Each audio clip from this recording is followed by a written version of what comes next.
Amém, queridos irmãos, chegamos à quarta-feira, quarta semana. Nessa quarta semana, o título geral é Graça, Verdade e Glória. E o título da quarta-feira, a responsabilidade da igreja e o encabeçamento de Cristo. Os versículos, Efésios capítulo 1, versículos 22 e 23, que dizem: E pôs todas as coisas debaixo dos pés, e para ser o cabeça sobre todas as coisas, o deu à igreja, a qual é o seu corpo, a plenitude daquele que a tudo enche em todas as coisas. Senhor Jesus, obrigado, Senhor, por mais um dia. Obrigado, Senhor, por tua misericórdia e graça, que dia a dia o Senhor derrama sobre nós abundantemente. O Senhor é rico em misericórdia, é cheio de amor para conosco.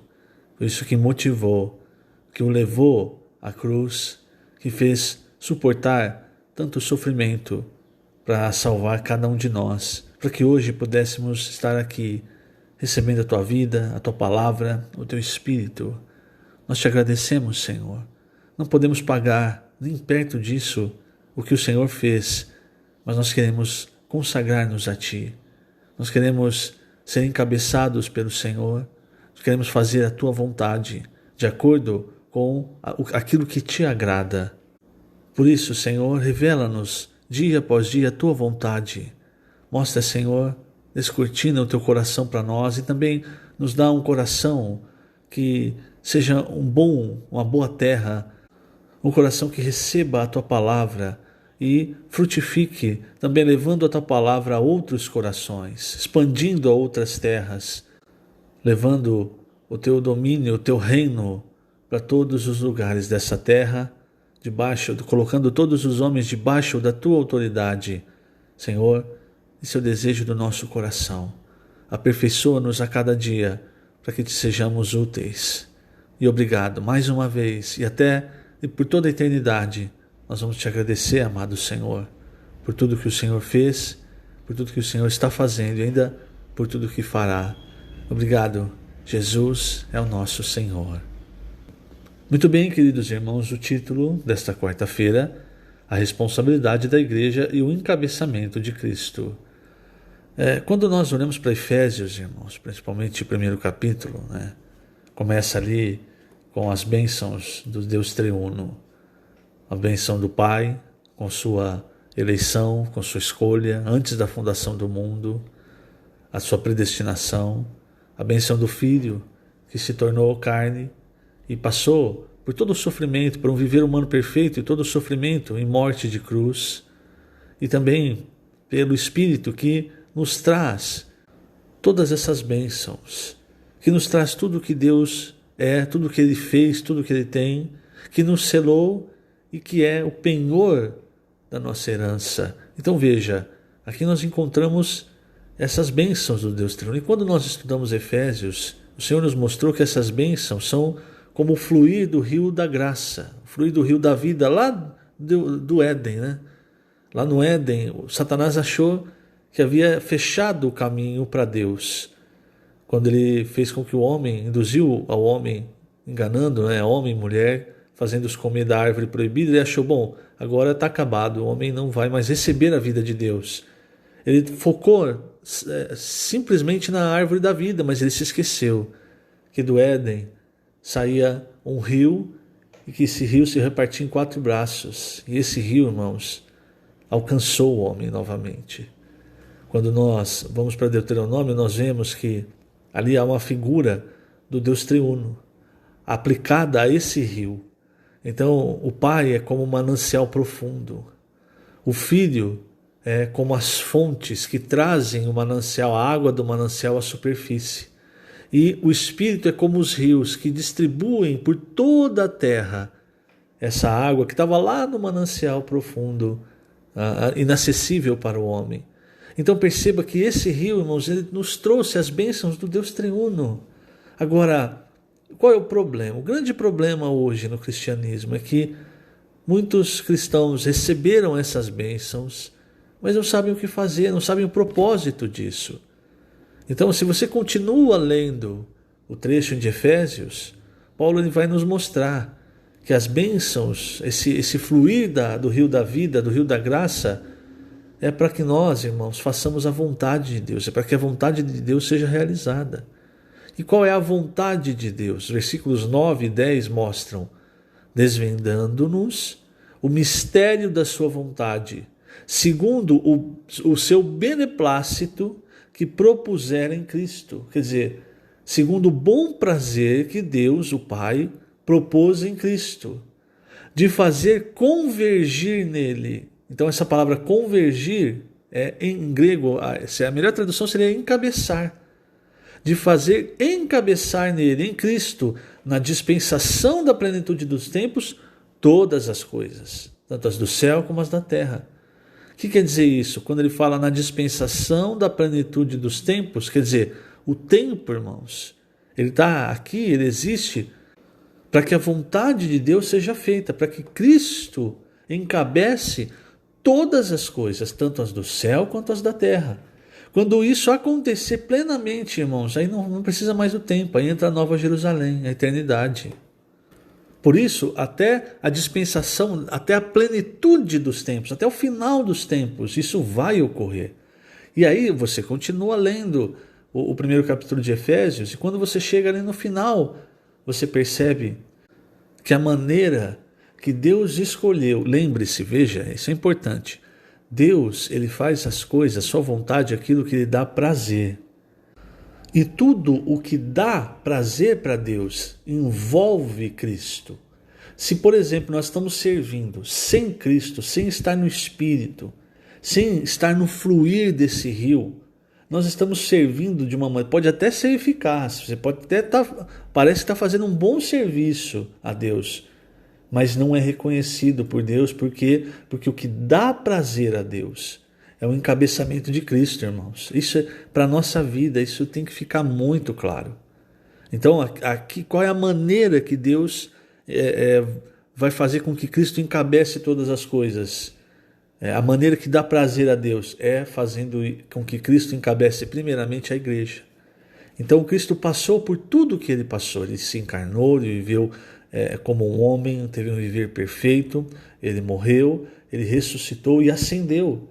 E quando ele ascendeu, irmãos, hoje ele tem um nome, nós vemos isso em Filipenses, o nome que está acima de todo nome. E ele está na posição mais alta do universo, está ao lado do Pai. Isso, o homem Jesus. E você pode pensar assim, bom, agora que o Senhor Jesus acabou a sua obra, se assentou ao lado do Pai, acabou o que o Senhor tinha para fazer, agora está descansando no céu. Não. Veja os versículos finais. Vou começar no 20, que fala da ressurreição. Veja, Efésios 1. O qual exerceu ele em Cristo, ressuscitando-o dentre os mortos e fazendo-o sentar à sua direita nos lugares celestiais, acima de todo o principado e potestade, e poder e domínio e de todo nome que se possa referir, não só no presente século, mas também no vindouro.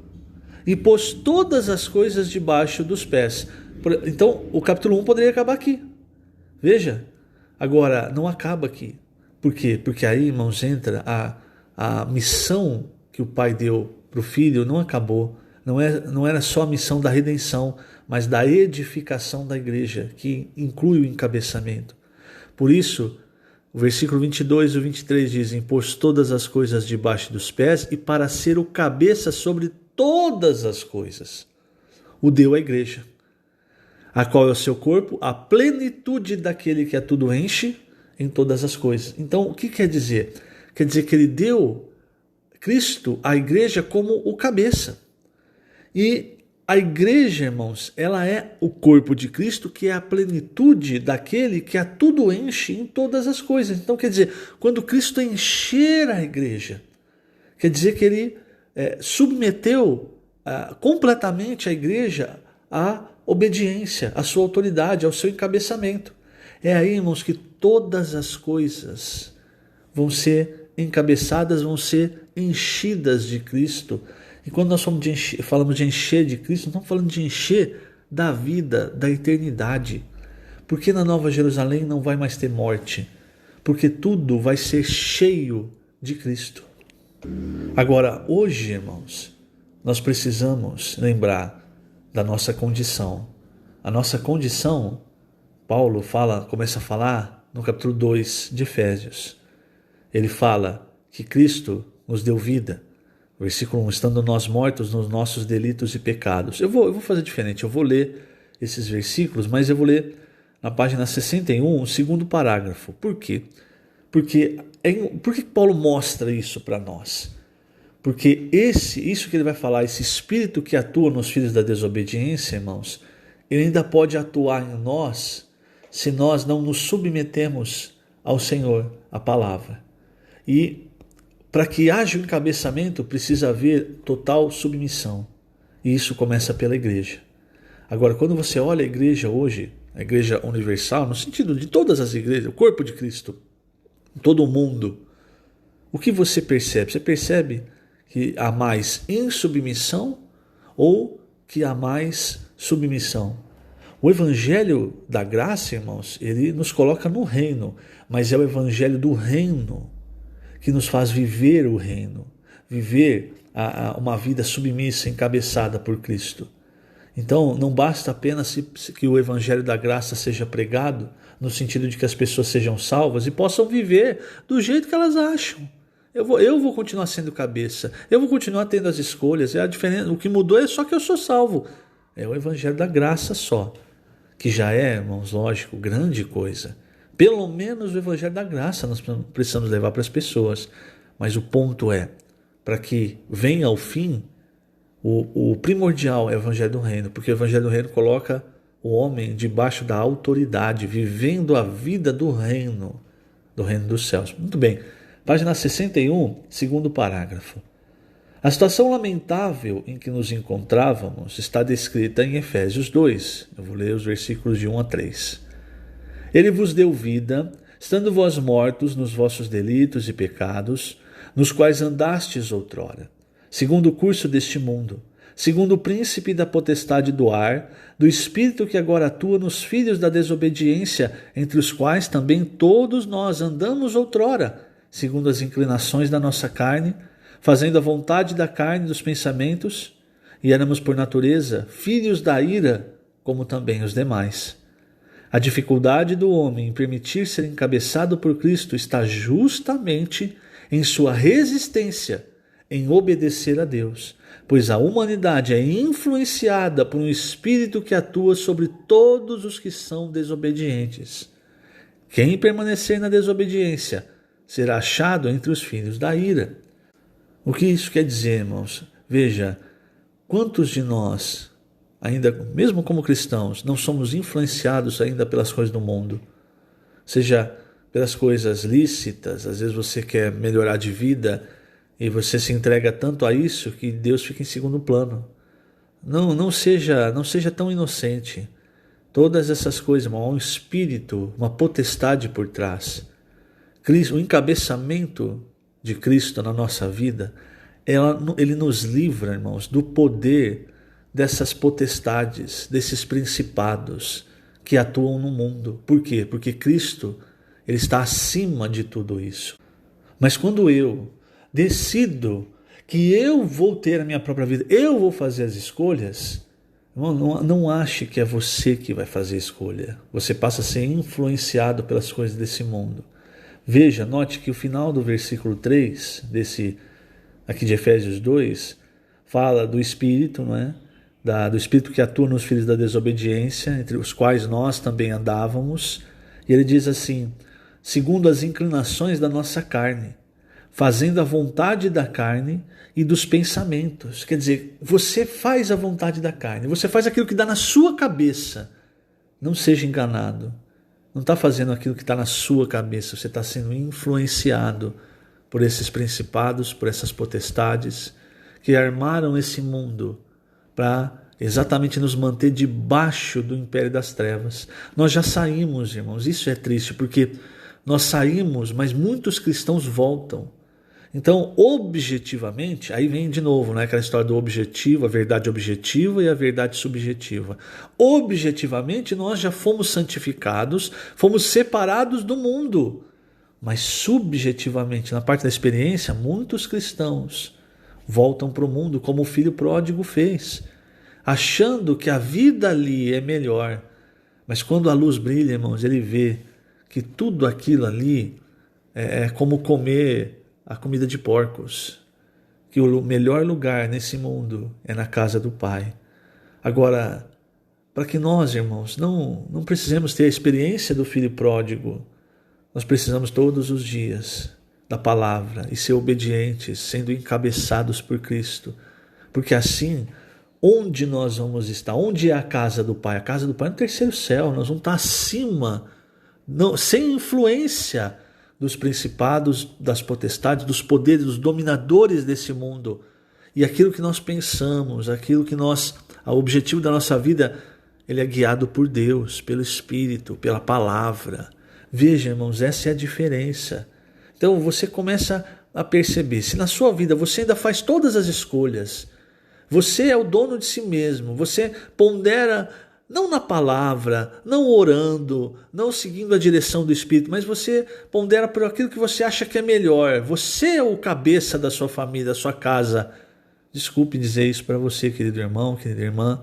Há uma grande chance de você estar sendo influenciado por essas coisas que o Senhor já te libertou. O cabeça não sou eu, não é você. O cabeça é Cristo. E Cristo nos encabeça através da palavra. E veja, irmãos, a palavra que o Senhor tem nos dado. Veja uma palavra clara, uma palavra que tem trazido para nós revelação das Escrituras, mostrando, irmãos, por exemplo, esse trecho de Efésios 1, infelizmente, irmãos, muitos passam por esse trecho, falam até das bênçãos do Deus triuno, mas passam assim, como se ele não existisse, como se não entendessem. E de fato, irmãos, aquele trecho de Mateus 13 em que o Senhor fala, é para você, para alguns, que eu vou dar revelação para entender de fato, para ver de fato os mistérios do reino dos céus. Então, se você está enxergando, se você está recebendo essa palavra, você é um bem-aventurado. Não dê as costas para isso, pelo contrário. Vamos seguir juntos, sendo gratos ao Senhor, sendo encabeçados pelo Senhor, pregando o Evangelho, levando essa semente que foi semeada no nosso coração também para outros corações, para outras terras. Assim nós vamos fazer a vontade inicial do Senhor, né? Que é multiplicar e dominar, que é multiplicar a vida de Deus. E o domínio vem pela vida. O domínio não vem por uma autoridade exterior, o domínio sempre vem, a autoridade sempre vem pela vida. Que o Senhor te abençoe grandemente nesse dia. Lembrando, estamos colocando essas gravações no canal do YouTube da Igreja em Ribeirão Preto. Jesus é o Senhor.